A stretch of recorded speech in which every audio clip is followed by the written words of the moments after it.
Assalamualaikum warahmatullahi wabarakatuh. Selamat pagi, selamat siang, selamat malam. Kepada yang terhormat Ibu Siti Pedi Rahayu sebagai dosen pengampu mata kuliah apresiasi budaya dan teman-teman yang berbahagia. Perkenalkan kami dari kelompok 11. Kami akan membawakan materi presentasi tentang perubahan budaya dari segi revolusi, linear, dan juga siklus.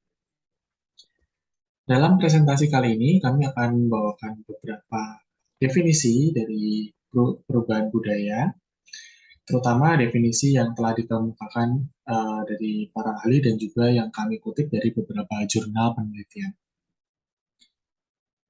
Untuk itu, mari kita lanjut pada bagian pertama, yaitu definisi dari para ahli dan juga kutipan dari jurnal penelitian.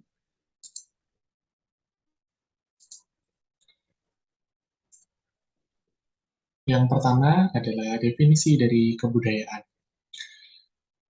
Definisi yang pertama, kami ambil dari modul Diktat Apresiasi Budaya yang menyatakan bahwa kebudayaan pada dasarnya adalah karya perencanaan untuk kelangsungan hidup dari manusia, termasuk upaya untuk beradaptasi dengan lingkungan. Definisi kedua dikemukakan oleh E.B. Taylor yang menyebutkan bahwa budaya adalah suatu keseluruhan kompleks yang meliputi pengetahuan, kepercayaan, kesenian, moral, keilmuan, hukum, adat istiadat, serta kemampuan-kemampuan lain, serta kebiasaan yang didapat oleh manusia sebagai anggota dari masyarakat. Definisi kebudayaan menurut ahli yang ketiga dikemukakan oleh Kunchara Ningrat yang menyebutkan bahwa kebudayaan merupakan keseluruhan sistem gagasan milik diri manusia yang diperoleh dengan proses belajar. Dan definisi yang kami kutip terakhir tentang kebudayaan adalah yang berasal dari Selo Sumarjan dan juga Sulaiman Sumardi yang menyebutkan bahwa kebudayaan adalah semua hasil karya, rasa, dan cipta dari masyarakat. Untuk yang berikutnya adalah definisi dari revolusi.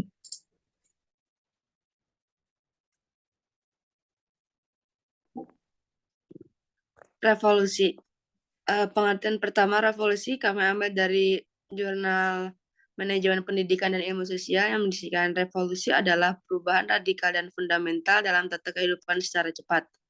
Kemudian pengertian kedua kami ambil dari Kamus Besar Bahasa Indonesia yang berarti perubahan yang cukup mendasar dalam suatu bidang.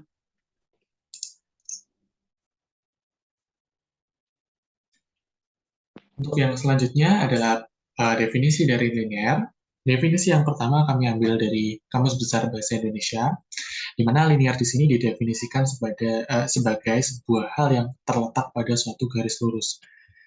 Hal ini juga selaras pada yang kami ambil dari jurnal penelitian yang kedua, dari berbagai teori dan bentuk perubahan sosial yang menyebutkan bahwa teori linear atau teori perkembangan menyebutkan bahwa perubahan yang terjadi pada rakyat berujung atau menuju pada satu titik yang sama.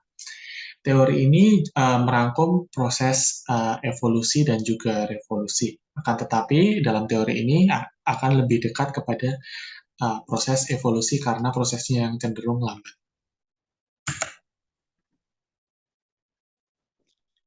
Selanjutnya definisi siklus kami ambil dari berbagai teori dan bentuk perubahan.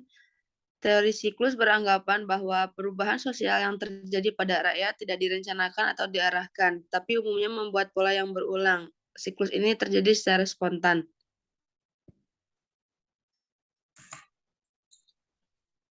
Dan selanjutnya kami akan menuju pada slide kesimpulan dari definisi yang sudah kami kutip dan kami kumpulkan tadi. Kami menyimpulkan bahwa perubahan budaya menurut yang pertama dari revolusi dapat disimpulkan bahwa revolusi dalam konteks perubahan budaya dapat kita artikan sebagai perubahan dari sistem kebudayaan yang terjadi secara singkat, namun memiliki dampak yang signifikan terhadap budaya tersebut. Salah satu contohnya adalah ketika pembelajaran daring yang diakibatkan oleh COVID-19 yang menunjukkan bahwa terdapat perubahan digital atau digitalisasi dalam bidang pendidikan. Yang hal ini memiliki dampak yang cukup signifikan dan bahkan masih terasa hingga sekarang, meskipun pandemi COVID-19 ini sudah cukup mereda. Untuk yang kedua adalah kesimpulan dari perubahan budaya secara linear. Kami menyimpulkan bahwa linear dalam konteks perubahan budaya kami artikan sebagai perubahan dari sistem kebudayaan yang terjadi secara maju atau menuju titik yang sama. Sebagai contoh adalah kemajuan teknologi di segala bidang.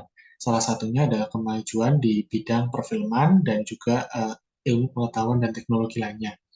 Contoh yang di sini kami menyebutkan bahwa pada zaman dahulu film memiliki tampilan hitam putih, sedangkan pada zaman sekarang film di dunia sudah memiliki warna dan bahkan memiliki teknik editing yang sudah lebih baik dibandingkan film pada zaman dulu yang bisa dibilang masih sangat manual.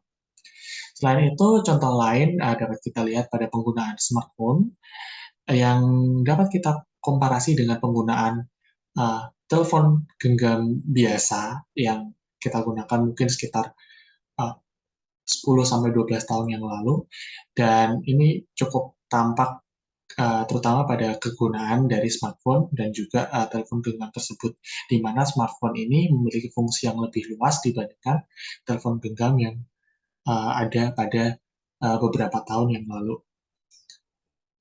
Dan yang terakhir adalah kesimpulan dari perubahan budaya dalam konteks siklus. Siklus dalam konteks perubahan budaya ini dapat kami artikan sebagai perubahan sistem kebudayaan yang secara tidak langsung berulang, seperti yang telah terjadi pada masa sebelumnya. Di sini kami mencontohkan pada bidang fashion yang menunjukkan bahwa pakaian atau gaya berpakaian yang trendy pada tahun 90-an sampai 2000-an kembali populer di masa sekarang, atau mungkin jika teman-teman pernah melihat ini dikenal sebagai retro fashion. Selain itu, untuk siklus ini memiliki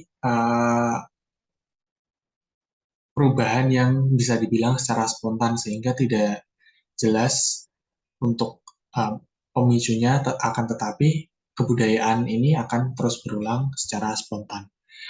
Dan mungkin untuk penjelasan dari kami mengenai perubahan budaya secara revolusi, linear, dan siklus cukup sekian.